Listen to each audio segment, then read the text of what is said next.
تکبیر، نعرہ رسالت، نعرہ حیدری، حیدری اور محمد و آل محمد بلند تر صلوات۔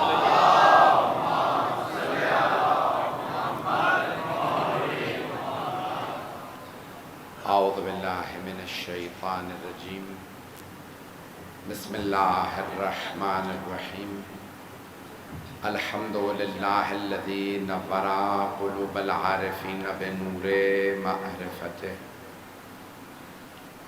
واثبت فؤاد انبیائہ و اولیائہ بقصص الانبیاء والمرسلین وَأَكْمَلَ إِيمَانَ الْمُسْلِمِينَ وَالْمُؤْمِنِينَ بِوِلَایَةِ عَلِيِّ أَمِیرِ الْمُؤْمِنِينَ عَلَیہ السلام۔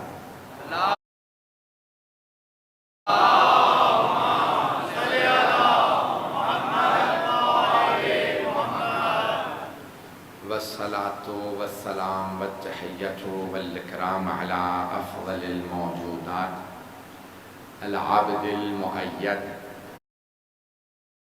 والرسول المسدد المصطفى الأمجد المحمود الأحمد أعني أبا القاسم محمد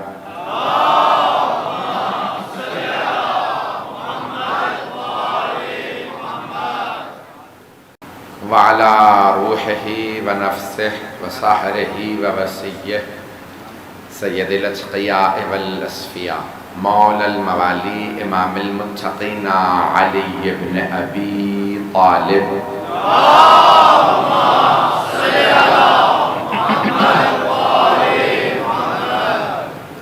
وعلی اوصیاء فی الارضین روحی وارواح العالمین لتراب مقدمہ الفدا واللعنة الدائمة على أعدائهم أجمعين من الآن إلى قيام يوم الدين. أما بعد فقد قال الله الحكيم في كتابه الكريم بسم الله الرحمن الرحيم عن الفحشاء والمنكر والبغي يعظكم لعلكم تذكرون. صدق الله العلي العظيم. صلوات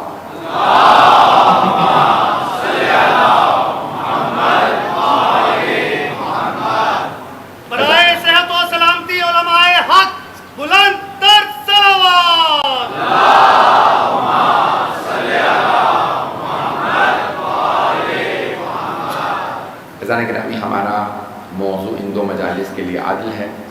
میں نے کل عدل سے متعلق کچھ باتیں پیش کی تھیں، آج اسی موضوع کو جاری رکھوں گا۔ ہمارا عقیدہ یہ ہے کہ اللہ عادل ہے اور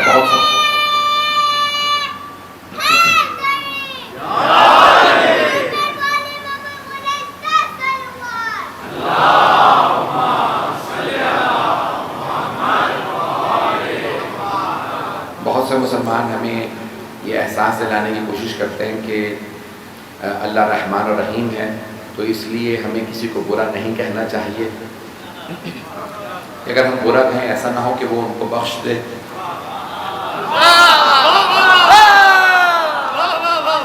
اور بہت سے ہمیں یہ احساس دلانے کی کوشش کرتے ہیں یزید کو بھی برا نہ کہو۔ پڑھا ہے نا کسی صاحب نے، تو انہوں نے کہا یزید کو بھی برا کہنے کی ضرورت نہیں ہے، امام حسین بہت کریم ہیں، تو اگر امام حسین علیہ السلام نے یزید کو بخش دیا اور آپ نے اتنی لعنتیں کر رکھی ہیں تو پھر آپ کا کیا ہوگا؟ امام حسین جتنے بھی کریم ہوں اللہ سے زیادہ کریم نہیں ہیں۔ اگر اللہ نے شیطان کو بخش دیا تو پھر آپ کہاں کھڑے ہوں گے؟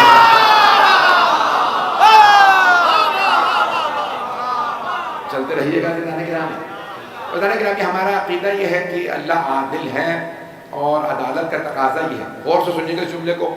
ہمارے بہت سے برادران کا یہ عقیدہ ہے اللہ جو چاہے کرے وہی عدل ہے۔ اللہ چاہے تو کسی نیک کو جہنم میں ڈال دے اور کسی برے کو چاہے تو جنت میں ڈال دے۔ بات پہنچ رہی ہے؟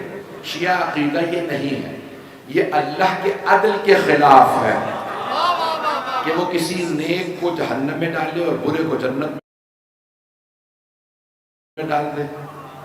سمجھ تو رہے ہوں کہ بنیاد ان کے عقیدے ہمارے بہت سے برادران کا یہ عقیدہ ہے اللہ جو چاہے کرے وہی عدل ہے، اللہ چاہے تو کسی نیک کو جہنم میں ڈال دے اور کسی برے کو چاہے تو جنت میں ڈال دے۔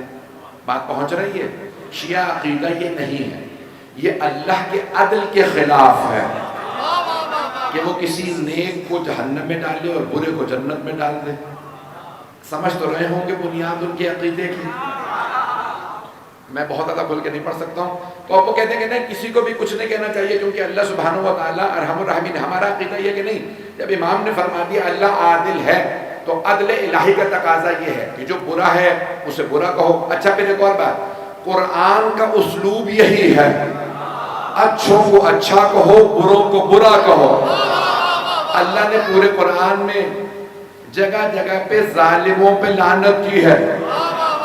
جب اللہ قرآن میں ظالموں پہ لعنت کر رہا ہے تو پھر عدل کا تقاضا یہ ہے جو عدل کے ماننے والے ہیں وہ ظالم پہ لعنت کریں اور جو نیکوکار ہیں ان پہ درود و سلام بھیجیں۔ جلدی سے ایک آیت پڑھ دوں گا، سورہ نساء کی آیت ہے۔ میری آواز سب کو صاف آ رہی ہے؟ مسلسل مجالس پڑھ رہا ہوں، تھوڑا بہت میرا کلام خراب ہے تو سن لیجیے گا۔ سورہ نساء کی آیت ہے۔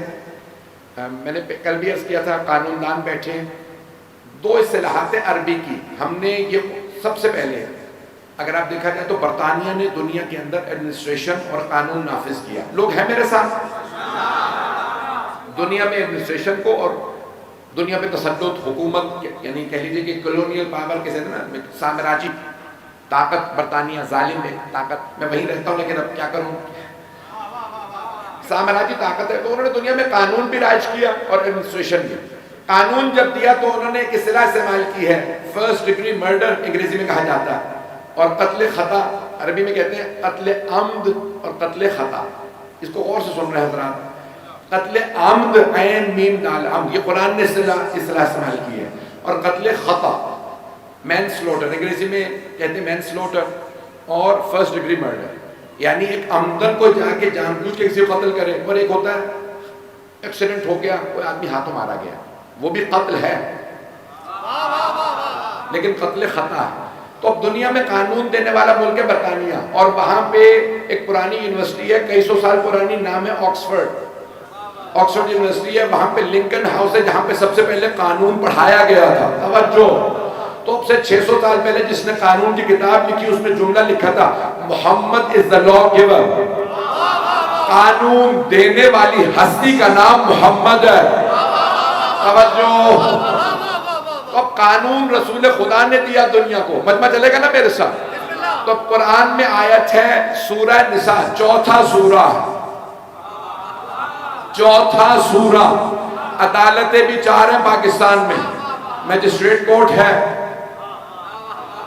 لوگ پریشان تو نہیں ہوں گے کہ میں اس سارا پڑھوں گا، پھر سول ہے، پھر ہائی کورٹ ہے، پھر سپریم کورٹ ہے، تو چوتھی عدالت ہے سپریم کورٹ کی۔ سپریم کورٹ پہ معاملہ فائنل ہوتا ہے، آخری فیصلہ وہاں ہوتا ہے۔ علی کی عدالت بھی چوتھی عدالت ہے، چلتے رہیے گا۔ تو مولا جو فیصلہ دیتے ہیں وہ آخری فیصلہ۔ قرآن کی آیت سن لیجیے، قتل خطا پہلے اللہ نے بتایا، پھر آیت نمبر 94 میں اللہ بتا رہا قتل عمد۔ غور سے سنیے گا، وَمَن يَقْتُلْ مُؤْمِنًا مُتَعَمِّدًا، جو جانتے بوجھتے ہوئے عمدن کسی مومن کو قتل کر دے، اللہ بتا رہا ہے قرآن میں، فَجَزَاؤُهُ جَہَنَّمُ، اسے سزا ملے گی جہنم میں جانے کی، خالدن فیہا، ہمیشہ ہمیشہ وہاں رہے گا، وَلَعَنَهُ اللَّهُ، اور اللہ اس پہ لعنت کرے گا۔ جو عمدن کسی مومن کا قتل کر دے وہ جہنم میں جائے گا، اللہ اس پہ لعنت کرے گا، ہمیشہ جہنم میں رہے گا۔ ایک عام مومن کا قتل کرے تو جہنم میں جائے، اور اگر کوئی جوانان جنت کے سرداروں کا قاتل ہو، میں آیت پڑھ گیا ہوں، جو پہنچ رہے انہیں سلام۔ عزیزان گرامی، بڑی کوشش کی جاتی ہے بعض افراد کو بخشوانے کی، نہ تم قرآن سے بخشوا سکتے ہو، نہ حدیث کے ذریعے کوئی ثبوت لا سکتے ہو۔ جتنا بھی قیاس لگاؤ گے میں قرآن سے ثابت کر کے دکھاؤں گا یزید جہنمی ہے۔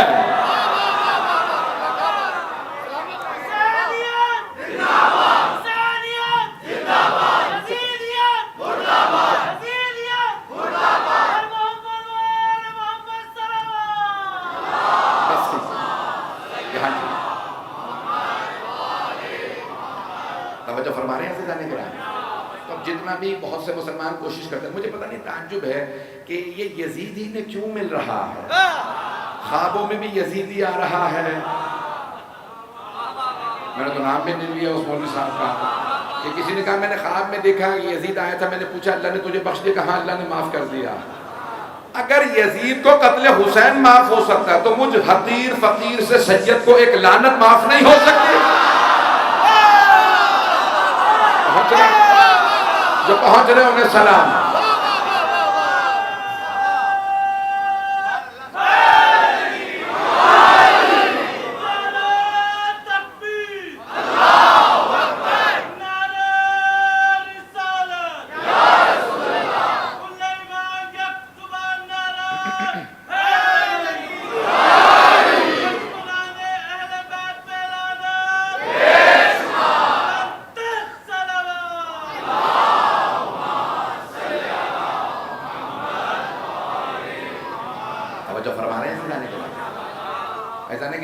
بڑے بڑے بیچارے نیک لوگ پڑے ہیں, انہیں بخشوانے کی کوشش کرو. یہ یزید جیسے ملعون ہی کو کیوں بخشوانے کے لیے مسلمان پڑے ہیں؟ عزیزان گرامی دیکھیں, ہمارا کسی سے کوئی مسئلہ نہیں ہے, ہمارا کوئی ذاتی تو ایشو نہیں ہے. ہم اہل بیت کے ماننے والے ہیں, جو ان کے مقابلے میں آئے گا پھر ہم اس کے اوپر کوئی بھی سمجھوتا کرنے کے لیے تیار نہیں ہیں. تو عزیزان گرامی عدل میرا موضوع ہے, ذرا سنتے جائیے گا. تو اللہ نے عدل قائم کیا. عیسائی مذہب میں ایک جملہ استعمال کیا جاتا ہے محبت. وہ کہتے ہیں کہ حضرت عیسیٰ آئے تھے دنیا میں محبت قائم کرنے کے لیے, تو سب سے محبت کرو. اسلام کا یہ تصور نہیں ہے. غور سے جملے کو سنیے گا. میں جانتا ہوں مجھے میرے عیسائی بھائی بھی سنتے ہیں, یہ میری مجالس ہر جگہ جائیں گے, لیکن اسلام کا تصور یہ نہیں ہے کہ سب سے محبت کرو. اسلام کہتا ہے اللہ والوں سے محبت, جو اللہ والوں کے دشمنوں ان سے نفرت. محبت سب کے لیے نہیں ہے, صرف اللہ والوں کے لیے ہے. اولیاء اللہ کے لیے محبت ہے, اللہ اور اللہ کے دشمنوں کے لیے نفرت ہے, محبت نہیں. جملے کو سن لیجئے گا. تو ہم اہل بیت کے ماننے والے ان سے محبت کرتے ہیں, ان کے دشمنوں سے میں نے کچھ نہیں کہا. آپ سب پہنچ رہے ہیں جانے کے نامی, تو ہمیں آل محمد سے محبت ہے. جو ان کے مقابلے میں آئے گا وہ ہمارے لیے قابل قبول نہیں. تو جانے کے نامی اللہ نے عدالت کو ہمارے لیے رائج قرار دیا ہے. اسلام کا پیغام کیا؟ سرور کائنات کی حدیث سن لیجیے کہ تمام ادیان کی ایک پہچان ہے. کچھ ادیان کی پہچان ہے بت پرستی, کچھ نے کہا کچھ نے کہا کچھ. پیغمبر فرماتے ہیں میرے دین کی پہچان اخلاق ہے, اور اگر زیادہ کوئی مذہبی ہو جائے تو اس میں اخلاق نہیں ہوتا. اس کا مطلب ہے کہ آل محمد سے کوئی دوری نظر آ رہی. میں آج سخت ترین جملے پڑھوں گا, اس کے بعد پھر مجھے پرواہ نہیں ہے کیونکہ یہاں پہ اس سلسلے کی آخری مجلس ہے اور کل میرا پاکستان کے اندر سلسلے کا آخری سلسلہ, تو میں الفاظ پڑھ کے جاؤں گا, سارا مجمع میرے الفاظ کو سنے گا. جانے گرامی جملے کو سن لیجیے گا. ایک خوارج کا نام سن رکھا ہے, خوارج سمجھتے ہیں سب لوگ, خارجی کی جمع خوارج. خارجی اسے کہتے ہیں جو اہل بیت کے خلاف خروج کرے, جو امام کے خلاف خروج کرے. خارجی کلمہ پڑھتا ہو, حافظ قرآن ہو, سجدوں کے نشان ہو, اس میں صبح شام بے شمار ہے. میرے جملے پہنچ رہے ہیں؟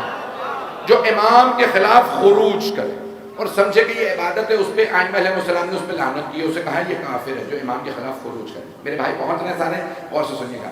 خوارج جنہوں نے مولا علی کے خلاف خروج کیا تھا, اور سے سنیے گا جملے کو. عدالت میرا موضوع. خوارج میں سے ایک آدمی جب ایک باغ میں تھا تو اس نے کھجور اٹھایا اور دہن میں رکھ لیا. دوسرے خارجی نے کہا یہ تم نے کیا کیا, تمہیں پتہ بھی ہے یہ باغ کس کا ہے؟ نہیں. کہ اس کا باغ جس کا ہمیں پتہ بھی نہیں, اور اس کے باغ سے ایک کھجور گرا, تم نے اٹھا کے دہن میں رکھ لیا. اس نے اسی وقت بغیر چبائے وہ کھجور واپس تھوک دیا. توجہ, کون؟ خارجی. کا پتہ نہیں کس کا کھجور تھا, کہ نہیں اس سے معافی مانگو, تم نے کھجور ضائع کر دیا. عزیزان گرامی غصبی مال بھی نہیں کھا رہا, سارا مجمع نہیں ہے. خارجی غصبی مال بھی نہیں کھا رہا, داڑھی بھی پیٹ تک تھی, 5 وقت کا نمازی بھی تھا, قرآن بھی جب پڑھتے تھے تو لگتا تھا بھیڑوں کا چھتا ہے. ابھی بھی سارا مجمع نہیں ہے.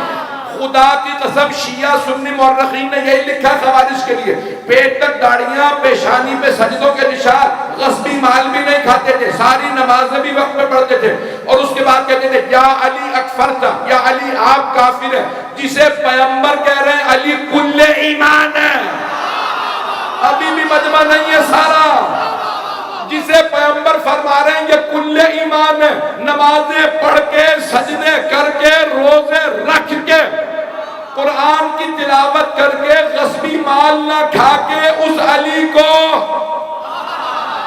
مولا امیر کو کہہ رہے ہیں کافر۔ اب پتہ چلا جب انسان عدل الہی سے دور ہو، عادل امام سے دور ہو، جتنی مرضی نمازیں پڑھے وہی لعنتی ہے۔ چلیے گا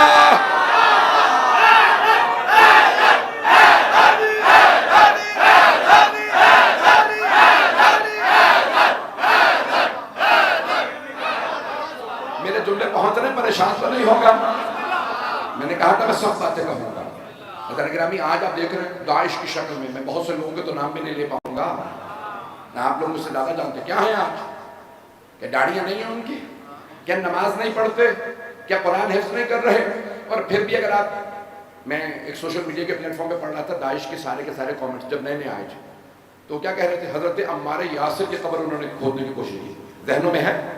کچھ لوگوں کو یاد ہوگا، کچھ لوگوں کو یاد ہے حضرت عمار یاسر صحابی رسول، بات کر رہے ہیں صحابہ کی، اور صحابی رسول حضرت عمار کی قبر کھودنے لگے۔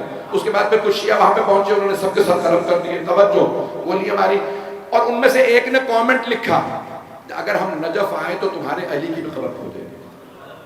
آپ سوچ سکتے ہیں عزیزان گرامی جب انسان مکتب اہل بیت سے دور ہو جائے تو جتنی مرضی نمازیں پڑھ لے۔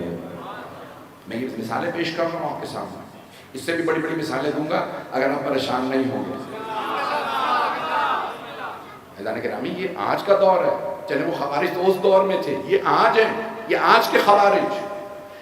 سخت ترین جملہ پیغمبر علیہ السلام کی حکومت ہے، آئیے ذرا سن لیجیے گا تاکہ تھوڑا سا ماحول تھوڑا سا لائٹ ہو جائے۔ عدل رسالت میں آپ کو پیش کر رہا ہوں۔ مدینہ شہر، ایک آدمی ظہر کے وقت مکے سے آتا ہے اور آنے کے بعد کہتا ہے اے مدینے والو کہاں ہو؟ کوئی جواب نہیں دے رہا، ظہر کا وقت تھا۔ اس نے پھر کہا کیا اس بستی میں بسنے والے سب مر گئے؟ کوئی جواب کیوں نہیں دیتا؟ اتنے میں ایک صحابی مسجد نبوی سے باہر نکلے، کہا کیا بات ہے، شور کیوں مچا رہے ہو؟ کہا تمہاری دکانیں کھلی ہیں، مال و منال بھی رکھا ہے، تم اپنے دولت مال سب چھوڑ کے چلے جاتے ہو، کہاں گئے تھے؟ کہا نماز پڑھنے، ظہر کا وقت ہو گیا۔ کہا تمہیں ڈر نہیں لگتا چوری ہو جائے گی؟ کہا نہیں ہمیں ڈر نہیں ہے۔ کہا مکے میں بھی یہی لوگ تھے، چوریاں ہوتی تھی، مدینے میں بھی یہی لوگ ہیں، چوریاں کیوں نہیں ہوتی؟ کہا یہاں مدینے میں محمد مصطفیٰ کی حکومت ہے، چور کو پتا ہے چوری کرے گا تو ہاتھ کاٹ دیا جائے گا، چور کا ہاتھ تب کاٹا جاتا ہے جب عادل حکمران ہو، جب حکمران خود ہی چور ہو۔ پہنچ رہے ہیں؟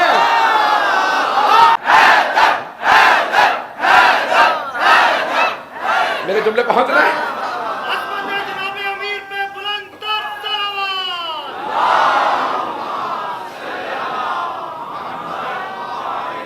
توجہ فرما رہے ہیں میرے بھائی؟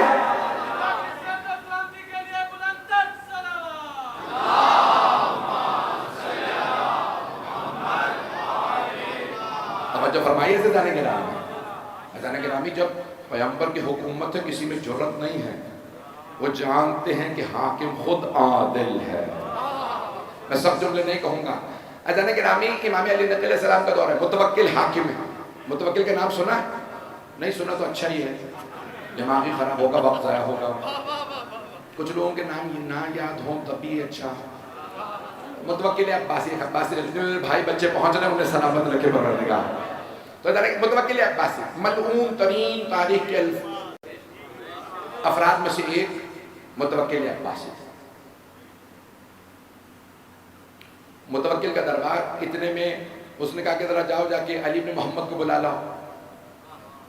امام کی توہین مقصود امام کو بلایا، بارہ میں تفصیل میں نہیں جاؤں گا۔ بلایا، ایک آدمی کو لایا گیا، سارا دربار بھرا تھا۔ ایک آدمی نے کہا بھئی یہ بادشاہ سلامت خلیفہ وقت یہ چور ہے۔ متوکل نے پوچھا تم چور ہو؟ کہا ہاں چور ہوں۔ چوری کی ہے؟ کہا جانتے ہو 3 مرتبہ اقبال جرم کرو گے، اقرار کر لو گے تو تمہارا ہاتھ کاٹ دیا جائے گا. کہ ہاتھ کون کاٹے گا؟ تو کبھی لوگ ہیں یا نہیں؟ سلامت رہے جو پہنچ رہے ہیں.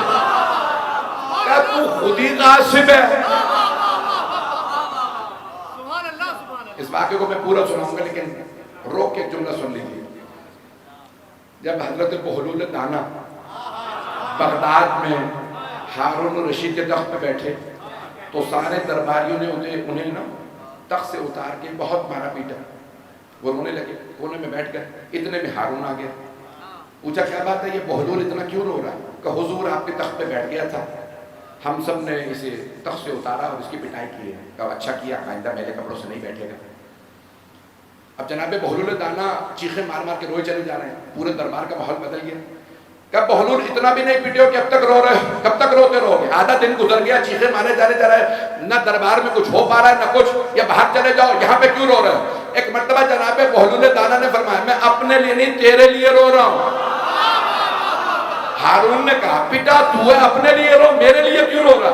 کہ میں اتنی سی دیر کے لیے آل محمد کے حق پہ بیٹھا تھا، اتنی سی دیر کے لیے بیٹھا تھا، اتنا پٹاؤں. تو کب سے بیٹھا ہے؟ تیرا سوچ سوچ کے رو رہا ہوں، تو کتنی مار کھائے گا؟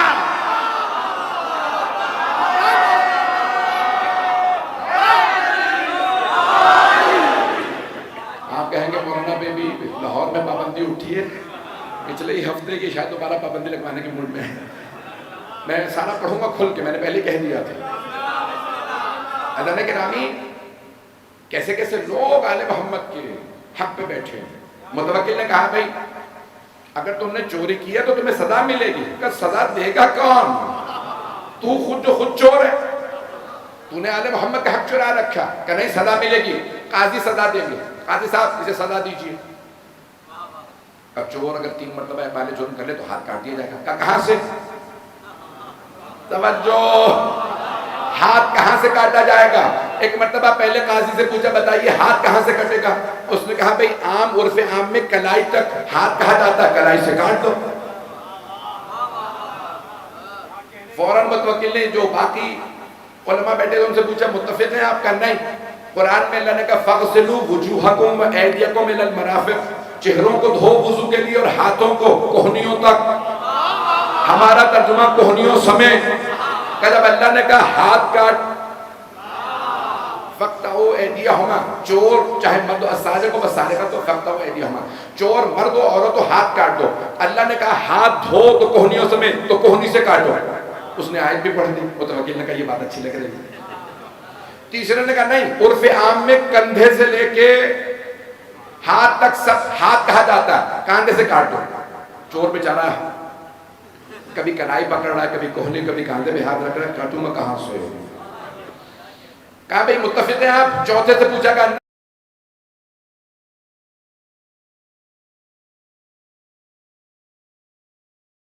نہیں، بیچ سے کاٹ دو.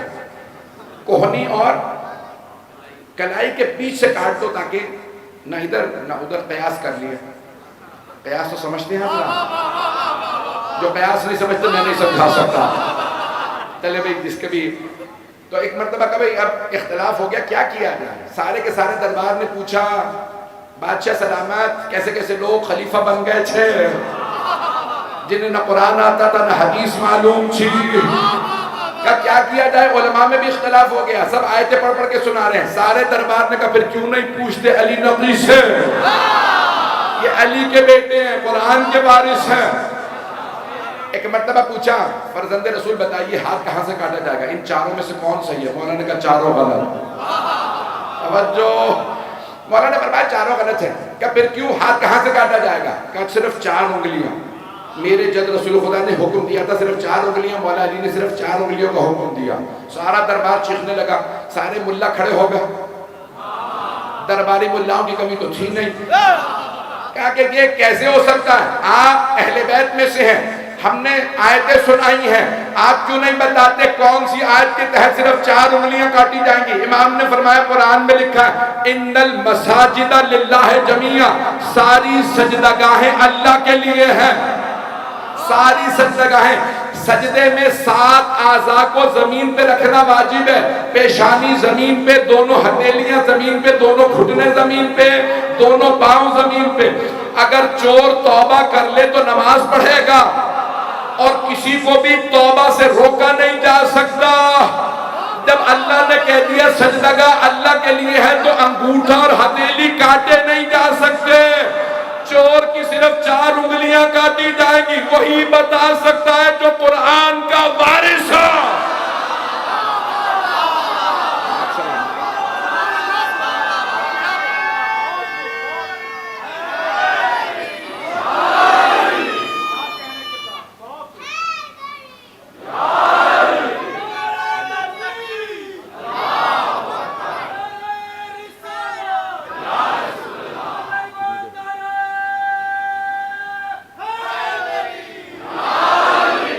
فرما رہے ہیں سدانے کے نام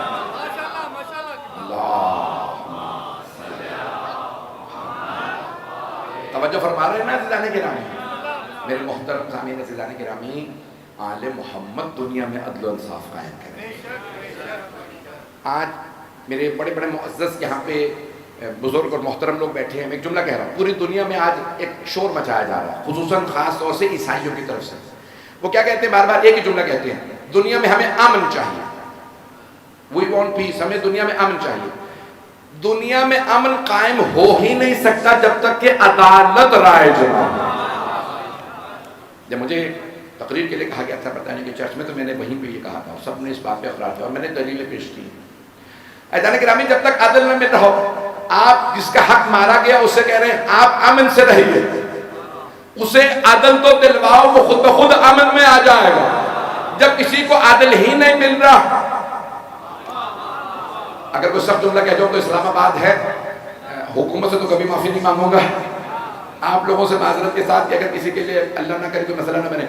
عزیزان گرامی، آج پاکستان میں لوگ اگر مظاہرہ کرتے ہیں بجلی مہنگی ہے، گیس مہنگی ہے، پیٹرول مہنگا ہے، تو کہتے ہیں امن قائم کرو. پہلے عدالت تو قائم کرو. عدالت رائج ہوگی، خود بخود امن آ جائے. لوگ دیوانے نہیں ہیں. جب ان کو ان کے حقوق مل جائیں تو کوئی دنگا فساد نہیں کرتا، کوئی مظاہرہ نہیں کرتا. میرے جملے پہنچ رہے ہیں؟ عزیزان گرامی، مولا کائنات فرماتے ہیں عدل و انصاف ہے. میں ایک جملہ پیش کروں گا بہت معذرت کے ساتھ، نام نہیں لوں گا، میں نے پہلے کہہ دیا تھا میری باتیں سخت رہیں گی. سرور کائنات نے جب حکومت قائم کی تو آپ نے کہا کسی عرب کو کسی عجم پہ لا فوقیت للعربی علی عجمی ولا للعجمی علی عربی. کسی عرب کو کسی عجم پہ، کسی عجم کو کسی عرب پہ، کسی کالے کو گورے پہ، گورے کو کالے پہ. آپ نے ساری بتا دی، نسلی سب تعصب، کوئی فوقیت نہیں الا میں تقویٰ. میں نے کہا سب کو مساوات کے حساب سے میں تقسیمی دوں گا. بیت المال جب تقسیم ہوگا سب کو برابر ہوگا. یہ پڑھوں جملے. سرور کائنات نے آنے کے بعد کہا خبردار، کسی نے کہا کہ عرب کو تقسیم میں زیادہ ملنا چاہیے، سب کو برابر کا حصہ ملے گا. توجہ، پیغمبر جنگ جیتتے تھے تو کہتے تھے حصہ ملے گا تو فاتح کا حصہ زیادہ ہوگا، اور فاتح ہوتے تھے مولا علی. ہمیشہ مولا کا حصہ زیادہ. کیوں؟ فتح کی علی نے، لڑے علی، لڑے اکیلے علی. توجہ توجہ، قبلہ کعبہ تشریف لے آئے، بابا بلند صلوات پڑھیں محمد والے محمد.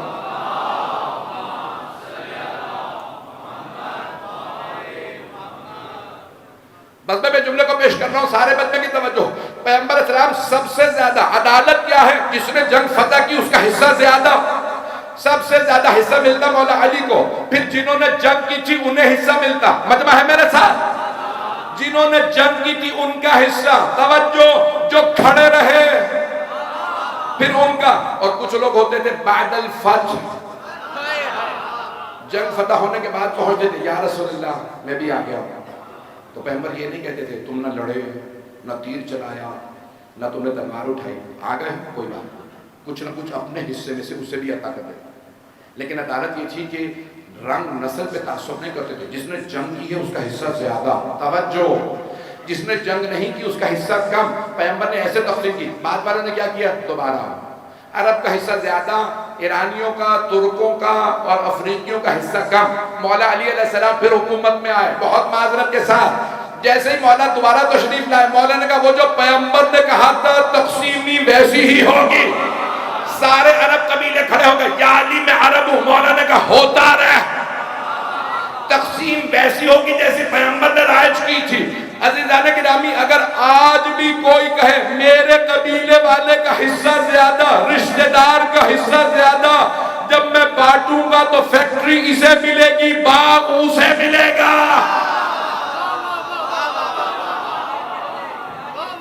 سنت نبوی نہیں ہے، یہ عدالت علوی نہیں ہے. میں ممنون ہوں آپ کی محبتوں کا، میرے سخت ترین جملوں میں بھی آپ نعرے لگا رہے ہیں. میں ممنون ہوں عزیزان گرامی کہ آپ میری سخت ترین باتوں کو سن رہے ہیں. عزیزان گرامی، عدالت نبوی اور عدالت علوی اور ہے کہ جہاں پہ انسان کہتے کہ نہیں. چوتھے امام کا جملہ سن لیجیے. مولا کہتے ہیں تعصب کیا ہے؟ کہ جب ایک بات اپنے میں بری نہ لگے اور دوسرے میں وہ بات بری لگے تو یہ تعصب ہے. بہت سے عربوں نے کیا کہا یہ عرب ہے، یہ جو مرضی کرے. عزیزان گرامی، ائمہ اہل بیت علیہ السلام نے کہا چاہے بنی امیہ عرب ہیں، لیکن جب اللہ نے کہہ دیا یہ شجرہ خبیثہ ہیں تو یہ ملعون ہے. عزیزان گرامی، میں سخت ترین باتیں کہنے کا عادی نہیں ہوں، بس ایک میں واقعہ ضرور سناؤں گا. بابا سے بلند سوال پڑھیے گا.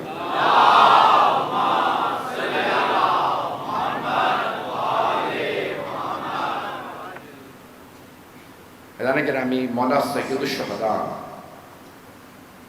عادل امام ہیں. میں جو چند جملے پیش کرنے والا ہوں، میں جانتا ہوں بہت سی آنکھوں میں آنسو آ جائیں گے، میرے ان جملوں کو ضائع نہ ہونے دیجیے گا. میں نے آدھا گھنٹہ تقریر کی ہے، 10 سے 15 منٹ اور آپ کو زحمت ہوگا. مولا حسین کے ساتھ حضرت جون بھی ہیں، کچھ لوگ پہنچ گئے ہیں، ایسا ہے نا. حضرت جون سیاہ فام تھے، گورے نہیں تھے، سیاہ فام تھے. مولا حسین علیہ السلام جب ان کے لاشے پہ آئے، انہیں پیار کیا، پیشانی چھوئی، انہیں تیر لگا ہوا تھا. کہا مولا میرا خون آپ کے خون سے مل گیا ہے، خون بہ رہا تھا. تو مولا کے کپڑوں پہ مولا نے کہا جون آپ نے میرے پہ جان قربان کی ہے، میری ماں آپ سے راضی ہے، میرے بابا آپ سے راضی ہے، میرے جد رسول خدا آپ سے راضی ہے، میرا اللہ آپ سے راضی ہے. کہا مولا میں سیاہ فام ہوں، میرا رنگ سیاہ ہے. مولا نے کہا جون اللہ سیاہی رنگ کے نہیں دل کی دیکھتا ہے. میں اپنے انداز سے ترجمہ کر رہا ہوں کہ مولا سید الشہداء نے حضرت جون کو اتنی عزت دی. وہ حسین جو فرق نہ کریں، کوئی بھی آ جائے، ایک عیسائی ابھی ابھی کلمہ پڑھتا ہے نا دہنوں، تازہ کلمہ پڑھتے ہیں. مولا گزر رہے تھے، آپ کے ذہنوں میں واقعہ ہے. میں صرف عدالت حسین ابن علی کو پیش کر رہا ہوں، مولا کی کرم نوازیاں پیش کر رہا ہوں. میں نے تمام کر دیا. آج گزر رہے ہیں، دیکھتے ہیں کہ ایک بوڑھی خاتون ہے، اپنے جوان بیٹے اور بہو کے ساتھ کھڑی ہے.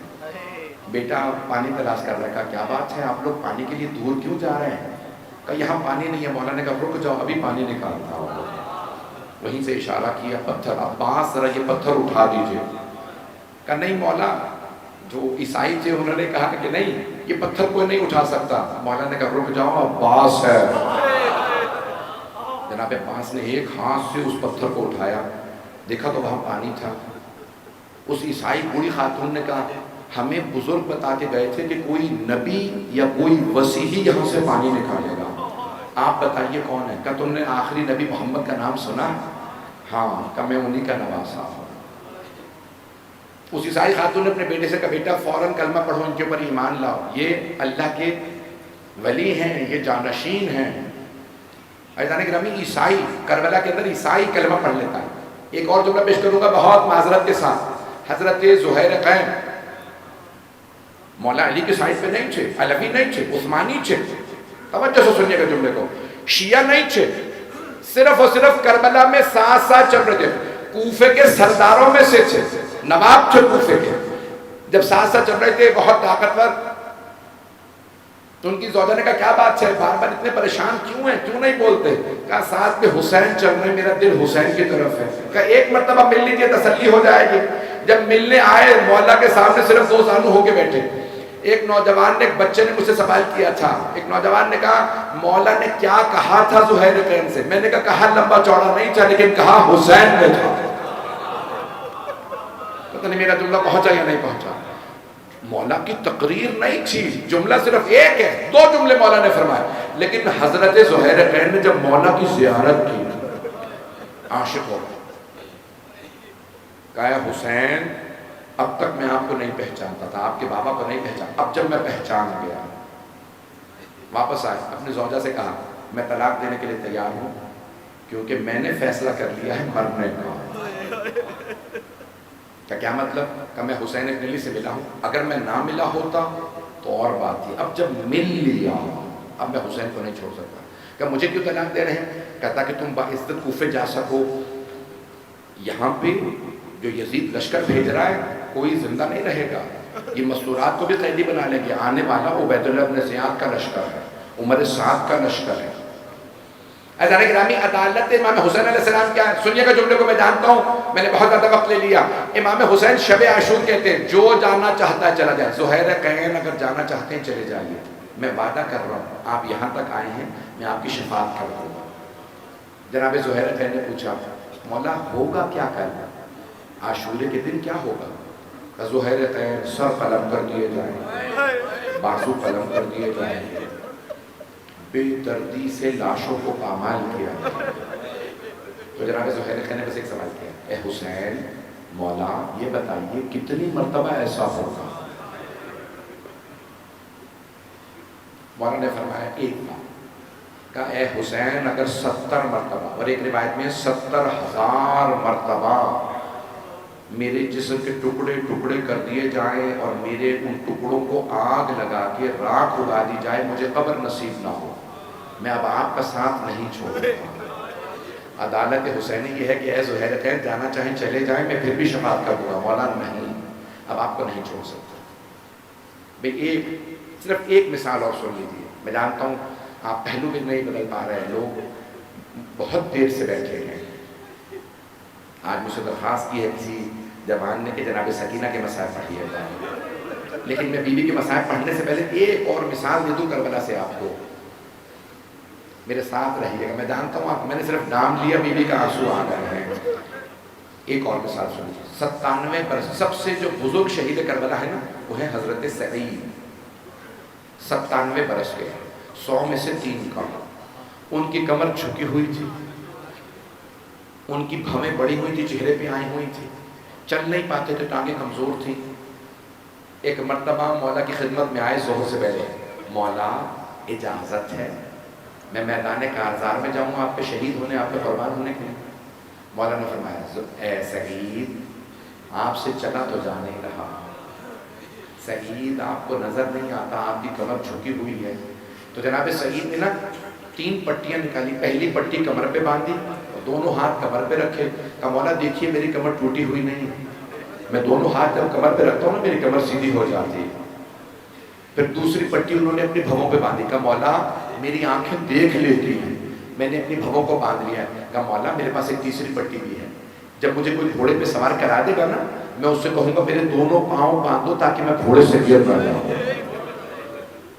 مولا نے ایک مرتبہ جناب سعید کو دیکھا, پھر فرمایا سعید ابھی ظہر ہونے والی ہے, میں جب نماز پڑھوں گا نا آپ میرے سامنے کھڑے ہو جائیے گا. اے سعید آپ میرے سامنے کھڑے ہو جائیے گا, میری نماز بھی مکمل ہو جائے گی اور آپ اپنی قربانی بھی دے گے. اگر دیکھ سکے تو اس وقت روشنی کم ہے لیکن میری طرف ضرور دیکھیے گا. ایک ملعون نے, عمر سعد نے ایک مرتبہ کہا حسین اس وقت نماز میں ہے, یہ علی کا بیٹا ہے, حسین کو نماز ہی میں مار دو, ہم لڑ نہیں پائیں. جیسے ہی تیر اندازوں نے تیر چلایا نا مولا کی نماز شروع تھی, سامنے جناب سعید کھڑے تھے, چند اصحاب مولا کی حفاظت کر رہے تھے. جناب میری طرف دیکھیے گا, جناب سعید نے دونوں ہاتھ کمر پہ رکھے, کمر کو سیدھا کیا, جیسے تیر آیا نا سینے میں لیا. تیر تکون ہوتا ہے, تیزی سے سینے میں جاتا ہے, نکالنا بہت مشکل ہوتا ہے. جب ان کے سینے میں تیر لگا نا ان کے لب کانپنے لگے. ایک مرتبہ دوسرا تیر سینے میں لگا, تیسرا, 7 تیر لگے, ایک تیر ان کی گردن میں لگا. جیسے گردن میں تیر لگا انہوں نے نگاہوں کو بلند کیا اور ایک دعا کی, پروردگار بس اتنی طاقت دے دے تیرے حسین کی نماز سماعت, میں تب تک زمین پہ نہ گروں جب تک حسین نماز نہیں.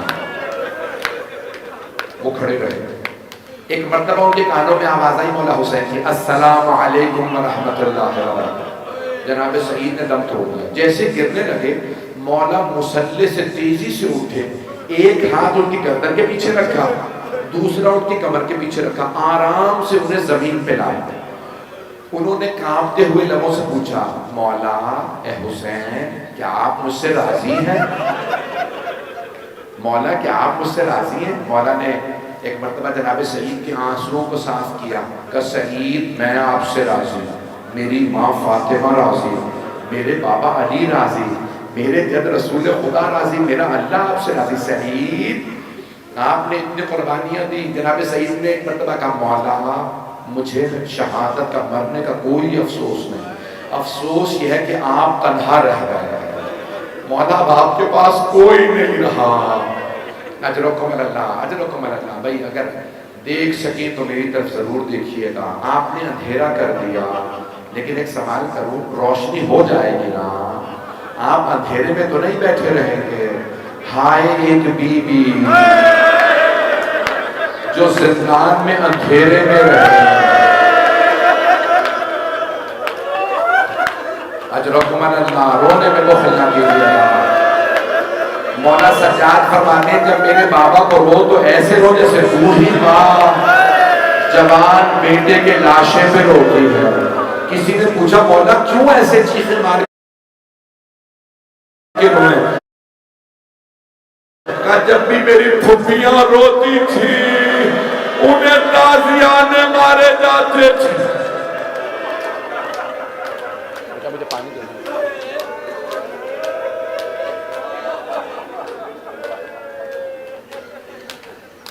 اجرکم اللہ۔ بس بھائی نے میرے بزرگ برداشت نہیں کر پا رہے، میں تو بھی پڑھوں گا مسائب، تو ایک جملہ کہوں آپ سے۔ جب جناب مسلم کی شہادت کی خبر آئی تھی نا، تو مولا حسین نے جناب سکینہ کو نئی، جناب عاتقہ کو نئی بالیاں پہنائی تھی اور ان کے سر پہ ہاتھ رکھ کے کہا تھا، عاتقہ اپنے آپ کو یتیم نہ سمجھنا، ابھی ماموں زندہ ہے۔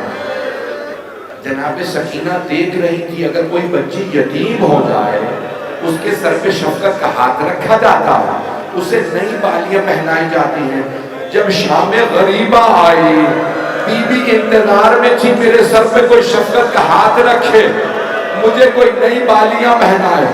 اتنے میں شمر آ گیا، اس نے سر پہ ایسا ہاتھ رکھا بی بی کا بالوں کو چھڑانا مشکل ہو گیا۔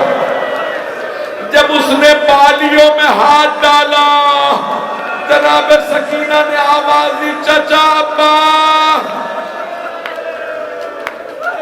اجرکم اللہ۔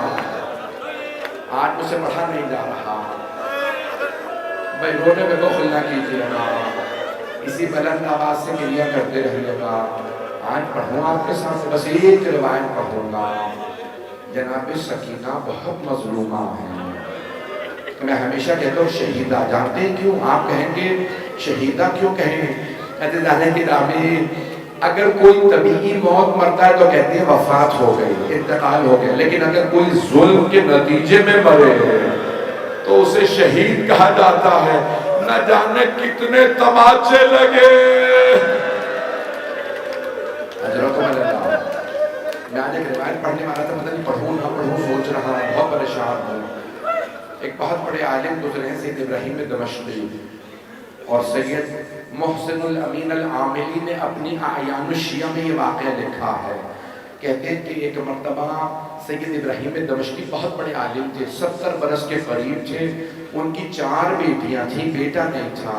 ان کی بڑی بیٹی نے کہا، بابا میں نے خواب میں دیکھا ہے ایک چھوٹی سی بی بی آئی ہے اور کہتی ہے میری قبر میں پانی آ گیا ہے، میں حسین کی بیٹی ہوں، اپنے پاپا سے کہو میری قبر کی تعمیر کروا دیں۔ جب سید ابراہیم دمشقی نے کہا، بیٹی اپنا خواب بہنوں کو نہ سنانا، بیٹی نبیوں اور اماموں کی بیٹیوں کی قبریں کھودنا حرام ہے، اپنا خواب کسی کو نہ سنانا۔ بیٹی نے کہا ٹھیک ہے بابا جان، میں کسی کو خواب نہیں سناؤں گی۔ دوسرے دن دوسری بیٹی نے کہا، بابا میں نے ایسے خواب دیکھا ہے، ایک چھوٹی سی بیٹی مجھے رو کے کہتی ہے میں حسین کی یتیمہ ہوں، اپنے بابا سے کہو میری قبر میں پانی آ گیا۔ بڑے بڑے جید علماء نے یہ لکھا ہے، اب سے تقریباً 100 برس پہلے ایک مرتبہ سید ابراہیم دمشقی نے کہا بیٹی اپنی بہنوں کو خواب نہ سنانا، نبیوں اور اماموں کی بیٹیوں کی قبروں کو کھودنا حرام ہے، بیٹی یہ خواب کسی کو نہ سنانا۔ تیسرے دن تیسری بیٹی نے یہی خواب دیکھا، بیٹی نے خواب سنا، بابا میں نے خواب دیکھا ایک چھوٹی سی بیوی کانوں سے زخمی تھی، کرتے میں خون کا نشان تھا، بی بی نے مجھ سے رو کے کہا میں حسین کی یتیمہ ہوں، اپنے بابا سے کہو میری قبر کی تعمیر کرو۔ پڑھوں یا نہ پڑھوں؟ چوتھے دن چوتھی بیٹی نے خواب دیکھا، اب سید راتوں کو جاگنے لگے، رونے لگے، پروردگارا میں کیا کروں، تیرے امام کا حکم ہے، انبیاء تیرے امام کا حکم ہے، نبیوں اور اماموں کی بیٹیوں کی قبروں کو کھودنا حرام ہے۔ 5ویں دن سید خود کہتے میں نے خواب میں دیکھا ایک چھوٹی سی بیوی، کہتی ہے سید میں نے تیری بیٹیوں سے تجھے پیغام بھجوایا، میری قبر میں پانی آ گیا، میری قبر کو تعمیر کی ضرورت ہے، کیوں نہیں میری بات سنتے، میری قبر کی تعمیر کرواؤ۔ سید ابراہیم دمشقی نے سارے علماء کو جمع کیا، میں نے ایسے خواب دیکھا ہے، میں کیا کروں؟ بڑے بڑے علماء نے کہا کہ آپ جا کے قبر کی تعمیر کروائیے۔ ایک مرتبہ سید کہتے میں نے اپنی بیٹیوں سے کہا سب وضو کر لو، امام حسین کی بیٹی کی قبر ہے، سب غسل کر کے وضو کر کے پاک لباس پہن کے آئیں، قبر کو کھودنا شروع کیا۔ پھر ایک مرتبہ ایک بیٹی نے کہا بابا آگے لگتا ہے کوئی جسم ہے۔ ایک مرتبہ سید ابراہیم دمشقی کہتے ہیں شیعوں سے کہہ دو یہ والی روایت جو اہل سنت نے نقل کی ہے کہ جب جناب سکینہ کی شہادت ہوئی، شمر یزید نے غسالہ کو بھیجا، مولا سجاد کو کفن بھیجا، یہ روایت نہ پڑھے۔ میں نے جب دیکھا ایک چھوٹا سا جسم تھا، بی بی کرتے میں دفنائی گئی تھی۔ اجرکم اللہ، اجرکم اللہ۔ سید ابراہیم دمشقی نے کفن دیا، بڑے بڑے جید علماء نے واقعہ لکھا ہے، ہاتھ جوڑ کے پڑھوں گا، قبر سے پانی نکالا، سید کی بیٹیوں نے ایک مرتبہ بی بی کا جسد مطہر اٹھایا، ایک بیٹی نے کہا میں نے دیکھا کانوں پہ ابھی بھی زخموں کے نشان تھے، مجھے معاف کر دیجیے، اب آپ برداشت نہیں کر رہے، خدا کسی کو غم شبیر کے سوا کوئی غم نہ دے۔ پڑھوں یا نہیں پڑھوں؟ بس میں نے ہاتھ جوڑ کے آخری جملہ پڑھ رہا۔ جب جناب زینب نے مولا سجاد سے پوچھا اے سید سجاد میں سکینہ کا کرتا اتار دوں یا رہنے دوں، مولا نے کہا پھپھی اماں میری بہن کے زخم تازہ ہے، کرتا نہ اتاریے گا، ایسے ہی غسل دے دیجئے۔ مولا نے گلے میں توق، ہاتھوں میں زنجیریں، پاؤں میں بیڑیاں، چھوٹی سی بہن کا لاشا اٹھایا۔ کبھی قیدی بھی زندان میں قبریں بناتے ہیں، مولا نے قبر تیار کی زندان میں، لاشا اٹھا کے آواز دی ہوگی اے میرے 72 کے لاشیں اٹھانے والے بابا اپنی بیٹی کا لاشا لے لیجئے۔ الا لعنت اللہ علی القوم الظالمین وسيعلم الذین ظلموا أي منقلب ينقلبون۔ بس بیٹی کوئی نہ اٹھے، 2 منٹ کی زندگی۔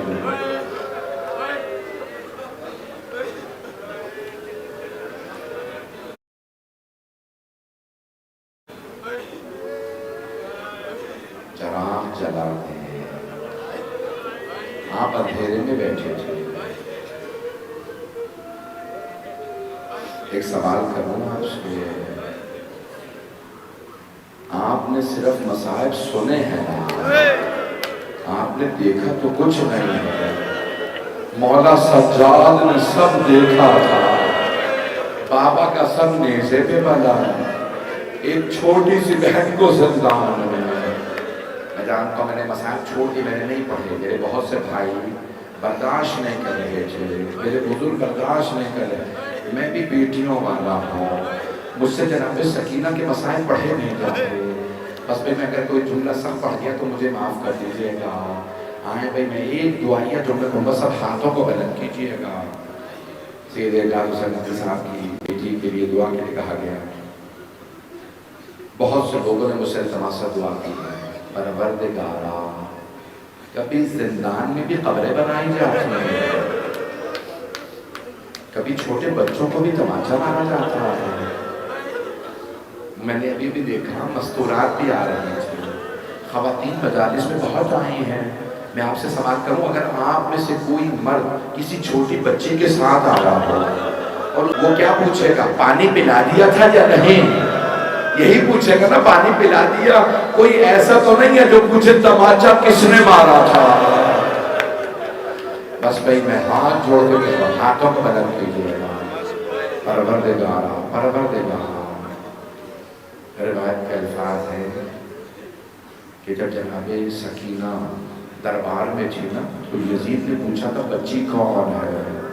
بی بی کے لب ہلے، آواز نہیں آئی۔ اس نے دوبارہ پوچھا کیا نام ہے؟ بی بی کے لب ہلے، پھر بی بی نے اپنی آنکھوں سے گلے کی طرف اشارہ کیا۔ اس نے کہا ذرا گلے کی رسی کا، میری پھوپھیوں کے قد بڑے ہیں، میرا قد چھوٹا ہے، میری پھوپھیوں کے ہاتھوں میں رسیاں میرے گلے میں۔ اس نے پوچھا بتاؤ کون ہو؟ کہا نا سکین بنت الحسین، میں حسین علیہ السلام کی بیٹی سکینہ ہوں۔ ایک مرتبہ اس نے تش سے کپڑا ہٹایا، کہا یہ تمہارے بابا کا سر ہے۔ بی بی نے رو کے کہا ہاں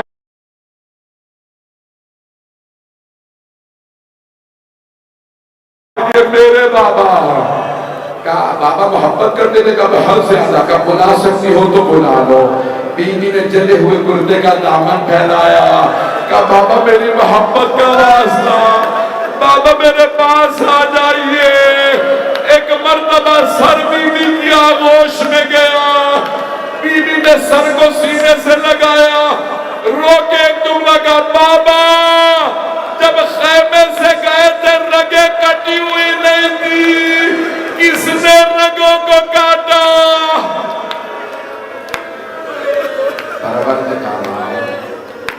بی بی کی عظمتوں کا واسطہ۔ اس وقت ہمارا جناب میں مسلمانوں کے حالات خراب ہیں، فلسطین میں، شام میں، لبنان میں، عراق ایران میں، یمن میں، افریقہ میں، پروردگار سب پہ رحم فرما۔ بھائی میں سب جملے میں نہیں پڑھوں گا، میرے بہت سے بھائی مجھے اشارہ کر رہے ہیں اور نہ پڑھیے گا۔ پروردگار سید اسرار حسین نقوی، سید اقبال حسین نقوی، سید بقال حسین سیدی، سب کے درجات بلند فرما۔